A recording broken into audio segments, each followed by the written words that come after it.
ನಮಸ್ಕಾರ ಪ್ರಿಯ ಆತ್ಮಗಳೇ. ಇಂದು ಈ ವಿಡಿಯೋವನ್ನು ನೋಡುತ್ತಿರುವ ನೀವು ಒಂದು ಕಾರಣಕ್ಕಾಗಿ ಇಲ್ಲಿ ಬಂದಿದ್ದೀರಿ. ಬಹುಶಃ ನೀವು ತುಂಬಾ ದಿನಗಳಿಂದ ಎಲ್ಲರನ್ನೂ ಪ್ರೀತಿಸುತ್ತಾ ನಿಮ್ಮನ್ನು ನೀವು ಮರೆತು ಬಿಟ್ಟಿರಬಹುದು. ಇತರರ ಸಂತೋಷಕ್ಕಾಗಿ ಬದುಕುತ್ತಾ ನಿಮ್ಮ ಹೃದಯದ ನೋವನ್ನು ಮೌನವಾಗಿ ಹೊತ್ತುಕೊಂಡಿರಬಹುದು. ಇಂದು ಒಂದು ಮಾತು ಮನಸ್ಸಿನಲ್ಲಿ ಇಟ್ಟುಕೊಳ್ಳಿ, ನಿನ್ನ ಜೀವನದಲ್ಲಿ ಶಾಶ್ವತವಾಗಿ ಇರುವ ಒಬ್ಬ ವ್ಯಕ್ತಿ ನೀನೇ. ಲೂಯಿಸ್ ಹೇ ಅವರ ಸೆಲ್ಫ್ ಲವ್ ಸಂದೇಶದ ಮೂಲ ಭಾವನೆ ಇದಾಗಿದೆ. ಆದ್ದರಿಂದ ಇಂದು ನಿನ್ನನ್ನು ನೀನೇ ಪ್ರೀತಿಸುವುದು ಏಕೆ ಮುಖ್ಯ? ನಾವು ಚಿಕ್ಕಂದಿನಿಂದ ಕೇಳುತ್ತಾ ಬೆಳೆದ ಮಾತುಗಳು, ನೀನು ಸಾಕಾಗಿಲ್ಲ, ಇನ್ನೂ ಚೆನ್ನಾಗಿರು, ಇತರರಂತೆ ಆಗು. ಈ ಮಾತುಗಳು ನಿಧಾನವಾಗಿ ಒಳಗೆ ಗಾಯಗಳನ್ನು ಬಿಟ್ಟಿರಬಹುದು. ಆದರೆ ಇಂದು ನಾನು ನಿನಗೆ ಹೇಳಬೇಕಾದ ಒಂದು ಸತ್ಯ, ನೀನು ಈಗಿರುವ ಹಾಗೆಯೇ ಅಮೂಲ್ಯ. ಲೂಯಿಸ್ ಹೇ ಹೇಳುತ್ತಾರೆ, Remember, you have been criticizing yourself for years and it hasn't worked. Try approving of yourself and see what happens. ಕನ್ನಡದಲ್ಲಿ ವರ್ಷಗಳ ಕಾಲ ನಿನ್ನನ್ನು ನೀನೇ ಟೀಕಿಸಿದೀಯಾ? ಅದು ಕೆಲಸ ಮಾಡಿಲ್ಲ. ಒಮ್ಮೆ ನಿನ್ನನ್ನು ನೀನೇ ಮೆಚ್ಚಿ ನೋಡಿ, ಬದುಕು ಹೇಗೆ ಬದಲಾಗುತ್ತದೆ ನೋಡಿ. ನಿನ್ನ ಹೃದಯದ ಗಾಯಗಳಿಗೆ ಪ್ರೀತಿ ಬೇಕು. ಕೆಲವರು ನಿನ್ನನ್ನು ನೋಯಿಸಿದ್ದಾರೆ, ಕೆಲವು ಮಾತುಗಳು ಇನ್ನೂ ನೆನಪಿದೆ, ಕೆಲವು ನಿರಾಕರಣೆಗಳು ಇನ್ನೂ ಹೃದಯದಲ್ಲಿ ಉಳಿದಿವೆ. ಆದರೆ ಕೇಳು, ಅವರು ಕೊಟ್ಟ ಗಾಯಕ್ಕಿಂತ ನೀನು ನಿನಗೆ ಕೊಟ್ಟ ನಿರಾಕರಣೆ ದೊಡ್ಡದು. ಪ್ರತಿದಿನ ಕನ್ನಡಿ ನೋಡಿದಾಗ ನೀನು ಏನು ಹೇಳುತ್ತೀಯ? ನಾನು ಸಾಕಾಗಿಲ್ಲ. ಅಲ್ಲ, ಇಂದಿನಿಂದ ಹೀಗೆ ಹೇಳು, ನಾನು ನನ್ನನ್ನು ಸಂಪೂರ್ಣವಾಗಿ ಪ್ರೀತಿಸುತ್ತೇನೆ.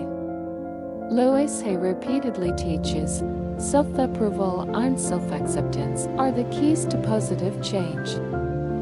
ಎಲ್ಲರ ಮೇಲೂ ಗಮನ ಕೊಟ್ಟು ನಿನ್ನ ಮೇಲೆ ಗಮನ ಕೊಡುವುದನ್ನು ಮರೆತಿದ್ದೀಯಾ? ಇತರರ ಅಪ್ರೂವಲ್ಗಾಗಿ ಬದುಕಿದ್ದೀಯಾ? ಆದರೆ ಇಂದು ಒಂದು ಪ್ರಶ್ನೆ ಕೇಳು, ನನ್ನ ಹೃದಯಕ್ಕೆ ಏನು ಬೇಕು?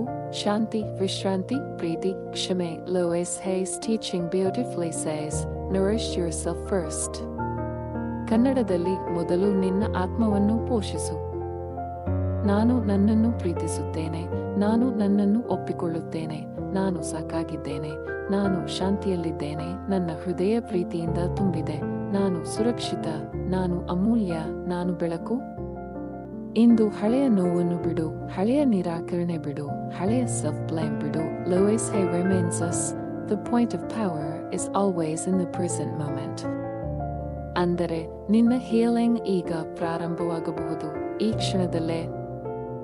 The more we love ourselves, the less we project our pain onto the world. ನಾವು ನಮ್ಮನ್ನು ಹೆಚ್ಚು ಪ್ರೀತಿಸಿದಷ್ಟು ನಮ್ಮ ನೋವನ್ನು ಜಗತ್ತಿನ ಮೇಲೆ ಕಡಿಮೆ ಹಾಕುತ್ತೇವೆ. Once we begin to make peace with ourselves, life flows pleasantly. ನಮ್ಮೊಳಗೆ ಶಾಂತಿ ಬಂದಾಗ ಬದುಕು ಸಹಜವಾಗಿ ಹರಿಯಲು ಆರಂಭಿಸುತ್ತದೆ.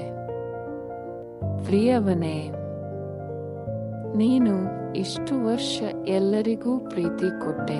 ಈಗ ಸ್ವಲ್ಪ ಪ್ರೀತಿ ನಿನ್ನಿಗಾಗಿಯೂ ಉಳಿಸು. ನಿನ್ನ ಆತ್ಮಕ್ಕೆ ಹೇಳು, ನಾನು ನಿನ್ನ ಜೊತೆ ಇದ್ದೇನೆ. ನಾನು ನಿನ್ನನ್ನು ಎಂದಿಗೂ ಬಿಟ್ಟು ಕೊಡುವುದಿಲ್ಲ. ನಾನು ನನ್ನನ್ನು ಪ್ರೀತಿಸುತ್ತೇನೆ. Lois Hay's message repeatedly returns to this truth.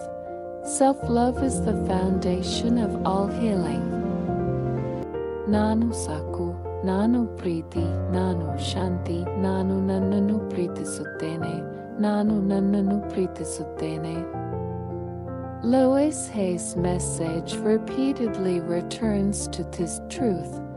Self-love is the foundation of all healing.